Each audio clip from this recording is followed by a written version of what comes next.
आज ही ओला dock app download करें। ओला dock, doctor का अपॉइंटमेंट आसानी से। फालिज के मरीजों में लोग अक्सर पूछते हैं कि क्या मालिश कर सकते हैं, उसके लिए कौन सी चीज़, एक चीज़ नॉर्मल चल रही होती है और उसकी सारा जो पीरियड है वो हमने फालिज वाले पेशेंट का कैसे गुजारना है वो मैं आपको गाइड करती हूँ। फालिज या स्ट्रोक या सीवीए पैरालिसिस अगर तो वो हाफ बॉडी का हो गया है तो उसको उसके ऊपर ये होते हैं कि अपर लिम और लोअर लिम दोनों इफेक्ट होते हैं। या तो राइट साइड का बॉडी का एक हिस्सा कमज़ोर हो जाता है या फिर लेफ्ट साइड का कमज़ोर हो जाता है। राइट का कमज़ोर होता है तो आपकी साथ में स्पीच का भी प्रॉब्लम शुरू हो जाता है, तो फिर आपको थोड़ा सा स्पीच थेरेपी की तरफ भी जाना पड़ता है। जो आपका फालिज का एक जनरल कंसेप्ट आप समझ लें कि ब्लड प्रेशर हाई होने से या बेशुमार वजूहत है। एक आम बूढ़े बुजुर्गों में किस वजह से होता है, बीपी हाई हुआ या कोई फर्ज करें कोई हेड इंजरी हुई, किसी और वजह से आपके जो है ब्रेन में हेमरेज हुआ है, ब्लड जो है वो फट गई, आपका जो है वेन में से ब्लड निकला और आपके दिमाग के हिस्सों के ऊपर वो एक कतरा खून का प्रेशर जो डालेगा, वहाँ से आपका यहाँ को आने वाला तार में करंट वीक हो जाएगा। वो सारा कनेक्शन ऊपर से ख़त्म होने की वजह से उसकी वो साइड चली जाती है मरीज़ की। अच्छा, इसमें कुछ स्टेजेस हैं, उसमें हमने बहुत सारी स्टेजेस में से मरीज गुजर रहा होता है, लेकिन यह है कि पेशेंट टू पेशेंट हर चीज़ वेरी करती है, रिकवरी वेरी करती है। अच्छा, अब जैसे ही फालिज होता है बाजू का तो बेहोशी में चले जाते हैं। एक नॉर्मल जनरल हाफ बॉडी के पैरालिसिस का पेशेंट जो बीपी वगैरह शूट करने से उसके बाद उसकी बॉडी में वीकनेस हो गई है, उसको आप घर लेके आएंगे, डिस्चार्ज होगा बाकी चीज़ों के बाद।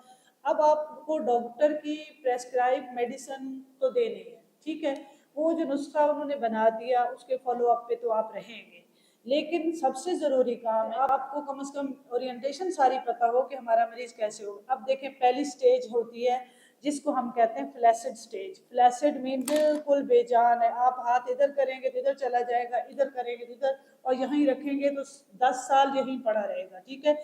ऊपर से करंट नहीं आया तो मतलब काफ़ी देर के लिए इधर ही पड़ा रहेगा। जैसे जैसे स्टेजेस जाएंगे हमने उसको क्या करना है, रिहेबिलिटेट करना है, दोबारा से वो पाथवेज बनाने हैं, तो वो दोबारा से मरीज एक्टिविटी की तरफ आ जाता है और वो काम करना शुरू हो जाता है। तो फ्लैसिड स्टेज में घर वालों को जो है एक फिजियोथेरेपिस्ट की आप मदद लें और उनके ज़रिए से आप उनके अपर लिम्ब की और लोअर लिम्ब की एक्सरसाइजेस शुरू दिन से ही। और तीसरे नंबर पे पोजीशनिंग सबसे इम्पोर्टेंट है कि फ्लैसिड स्टेज में पोजीशनिंग आप मरीज की किस तरीके से करेंगे वो सारी आपने ध्यान रखना है। फ्लैसिड स्टेज के करने वाले काम ये हैं कि आप इस जोड़ से शुरू करें मूवमेंट्स, आप मरीज को पकड़े, उसके बाजू को आगे ले आए, पीछे ले आए, उसको हल्का हल्का सा घुमाएं। वो जिस्म के साथ अगर यहाँ पड़ा हुआ है तो आप उनको खोल के इधर करें, बाहर करें, अंदर ले आए, उसके बाद उसको थोड़ा सा घुमाएं, उनकी एल्बो को पकड़ें, उनको टच कराएं बाजू के साथ, सीधा कराएं, उनके हाथ को बंद करें, खोलें। ये अब अगर तो आपने जोड़ की मूवमेंट्स को बहाल रखा तो वो जो नेक्स्ट स्टेज हमारी स्पास्टिक आने वाली है, उस स्टेज में ये होगा कि हमारे जॉइंट्स जो हैं वो अगर तो ऐसे जुड़ गए हैं यहाँ पे, वो हमें उस स्टेज में रिकवरी मुश्किल हो जाएगी। ये फेज गुजरने के बाद इसमें हमने उसकी पोजीशनिंग क्या करनी है कि उसकी टांग हमेशा, उसका पाँव जो है इस तरफ घिरा रहेगा, उनका गोडा, ये चीज़ें, उसका पाँव जैसे यहाँ दोनों पाँव ऐसे खड़े रहते हैं तो ये वाला पाँव अगर राइट साइड का पैरालिसिस है तो ये पाँव ऐसे गिरा रहेगा। आपने क्या करना है, इस पाँव के साथ यहाँ 1 किलो का, 1.5 किलो का सैंड बैग लगा दें, यहाँ घुटने के साथ भी लगा दें, मीन कि उसकी ये करेंगे तो ये वाला ये होगा कि कुछ मसल्स राइट साइड एक साइड के लेंथन हो जाएंगे और एक साइड के शॉर्ट हो जाएंगे, यहाँ पड़ा रहेगा, तो ये चीज़ नहीं करनी। इस फुट को यहाँ सीधा करना है।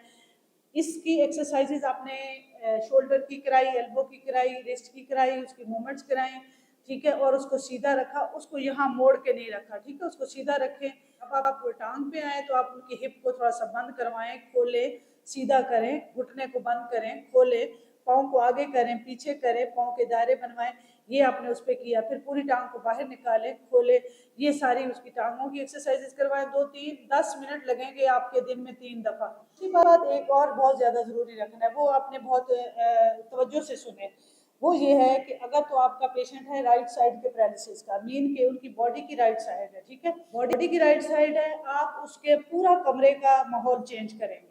ठीक, वो कैसे करेंगे? आप उनके बेड को इस पोजीशन पे लगाएं कि उनका डोर राइट साइड पे ओपन हो, उनके साथ आने वाला बात करे, उसकी चेयर राइट साइड पे हो, उनकी टेबल राइट साइड पे हो, उनका टीवी राइट साइड पे हो, उनके साथ उनको जो कुछ कम्युनिकेट करें, कुछ दें, उनकी राइट साइड पे दें। गिलास पानी का देने लगे, नीचे दूसरा हाथ रखें या अपना हाथ रखें, राइट से लेके जाए। आप पाथवेज री एजुकेट करें। सारा स्टिमुलस है, ये सारा स्टिमुलस जो है उनको जगाने में काम करता रहता है, ये बहुत जरूरी है।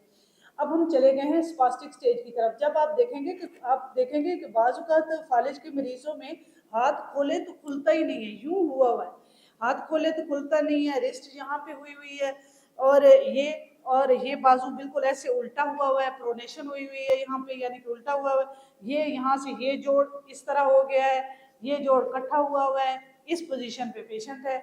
और नीचे पाँव में बिल्कुल उसका जो है फुट वो ऐसे करके पाँव में ऐसे करके चलता है, जब चलने का दौर आता है। तो ये सब कुछ जो है इसमें आपने क्या करना है, जब पेशेंट का ब्रेन मैसेज कर रहा है कि आप यहाँ रखोगे हाथ, हमने इसको देना RIP, रिफ्लेक्स इनहिबिटिंग पॉस्चर्स देंगे। आप उसका हाथ खोलें, हाथ खोल के यहाँ ले जाएं और ले जाके उनके सर के नीचे रख दें। ठीक है, कुछ देर दिन में कोशिश करें, कुछ कितनी देर रह सकता है, कुछ देर रखें।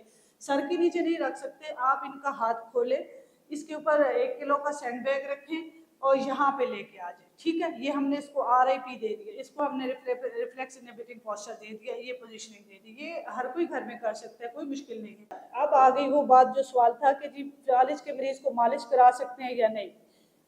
मालिश बिल्कुल नहीं करा सकते, क्योंकि मसला यहाँ इस बॉडी में नहीं है, मसला तो ऊपर से शुरू हुआ है, ऊपर से वो जो करंट है उसका मसला है, रिफ्लेक्सेस का मसला है। इसीलिए हमने किस तरफ जाना है, हम उसको फिजियोथेरेपिस्ट उसको एक्सरसाइज, उसका हाथ यूं है, फिजियोथेरेपिस्ट भी उसको एक्सरसाइज कराएगा तो उसको बाहर यहाँ से ऐसे टच नहीं करते हम लोग, उनको पूरा हाथ भी टच कर नहीं लगाते। हम उसको कैसे करेंगे, हम ये टिप के ऊपर ये और ये, ठीक है, हमने उसका हाथ पकड़ेंगे, उसको यहाँ से हमने उसको बाजू को करना है, तो हमने ये एक्सरसाइजेज ऐसे करेंगे, मीन कि उसको हम अपने हाथ का पूरा टच भी नहीं देते। तो आप बात कर रहे हैं मालिश की, ऐसी मालिश वगैरह से कोई फर्क नहीं पड़ता, एक्सरसाइजेज करवानी है, पर्टिकुलर एक्सरसाइजेज करवानी है। तो इसमें आपने ये उस स्टेज की एक्सरसाइज है जब आप ये हो चुके हैं और अकड़ा हुआ है शदीद, और इसी तरह फिर आपने उसके बाजू को ये सीधा करना है, क्योंकि वो उल्टा हुआ है। आपने उसको यहाँ से पकड़ के यहाँ हाथ रख के बिल्कुल 2 उंगलियों का टच देते हैं हम, और उसको सीधा कराते हैं। फिर उसको खोलते हैं, उसका कंधा अगर बहुत अकड़ा हो के जम गया है उसको दे। साथ में उनको हम एक चीज़ और अप्लाई कर सकते हैं, इंफ्रारेड रेडिएशन का लैंप लगा दें, तो उससे सर्कुलेशन अच्छी होती है। और वो अगर आप कहते हैं कि जी करंट लगा देते हैं और वो ऐसे ऐसे होता रहेगा, वो भी लगा सकते हैं, कोई इतना उसमें कोई नुकसान नहीं है कि मोमेंट अगर आप करंट लगा देते हैं तो वो ये वाली मोमेंट्स आ जाएंगी कुछ देर के लिए, आप ये करा सकते हैं इस तरह, ये भी पाँव में, लेग में। तो और जो इंफ्रा रेडिएशन लैंप जो होते हैं उनमें आप उनकी हीट दें, 5 मिनट यहाँ लगा लें, 5 मिनट यहाँ लगा लें, यहाँ लगा लें। हिप और टांग में भी आप हिप पे 5 मिनट दे दें, नी पे दे दें, फुट पे दे दें, और फिर उनके एक्सरसाइजेज करा दें, तो रिलैक्स हो जाते हैं मसल, तो उससे जो है वो सही हो जाता है। तो फालिज के मरीजों में मालिश का कोई कंसेप्ट नहीं है, एक्सरसाइजेज का कंसेप्ट है, और जो है पॉस्चर का कॉन्सेप्ट। उसके बाद उसकी जो है, अब पेशेंट जो है आपका अपनी एक्सरसाइजेज सारी करा लें, कोई 2-3 महीने का टाइम भी गुजर गया है, उसके साथ आप देखें कि पेशेंट तो वक्त देरी करता है। स्पास्टिक स्टेज जब आती है तो आप होपफुल हो जाएं, आप खुश हो जाएं कि अब हमारा मरीज बैठ भी सकता है, अब हमारा मरीज खड़ा भी हो जाएगा और चलेगा भी सही। उसमें आप थोड़ा सा ये करें, जब पेशेंट को बिठाएं तो उनके दोनों हाथ ऐसे साइडों पे करवा लें, जो ये उनकी, अगर तो ये उनकी नॉर्मल साइड है, फर्ज करें ये नॉर्मल है और ये वाली लेफ्ट है, इस साइड पे इधर है, बेड पे हाथ रख के पेशेंट बैठता है, दूसरा बंदा उनका घर वाले या फिजियोथेरेपिस्ट हैं या कोई भी है, तो वो इधर इनके हाथ के ऊपर बैठ जाएं और उनकी बॉडी को इधर, और ये उनकी बाजू मुड़ जाएगी, आपने यहाँ से सपोर्ट करना है, सीधी रहे, और उनको इस तरफ फॉल कराएं और वापस ले जाएं, फॉल कराएं और वापस ले जाएं।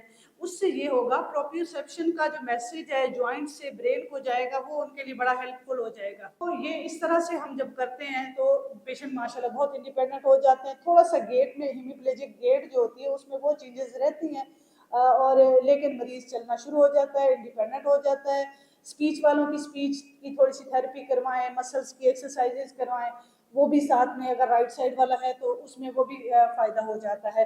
तो आई होप कि आपको काफ़ी कॉन्सेप्ट मिला होगा पैरालिसिस के मरीज़ों के लिए, फालिज के मरीज़ के लिए क्या क्या करना चाहिए, टोटल उसको कैसे लेके चलना चाहिए। तो जो है अब हम बात करते हैं कि मैं, अगर आप मुझे दिखाना चाहते हैं किसी मरीज़ को या अपॉइंटमेंट लेना चाहते हैं ऑनलाइन, तो आप ओला डॉग के प्लेटफॉर्म से ऑनलाइन अपॉइंटमेंट ले सकते हैं।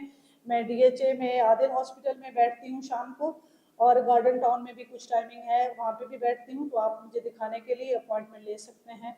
अल्लाह हाफिज़। पाकिस्तान के टॉप डॉक्टर्स के साथ अपॉइंटमेंट बुक करें, वो भी पेशेंट फीडबैक देखते हुए। आज ही ओला डॉग ऐप डाउनलोड करें। ओला डॉग, डॉक्टर का अपॉइंटमेंट आसानी से।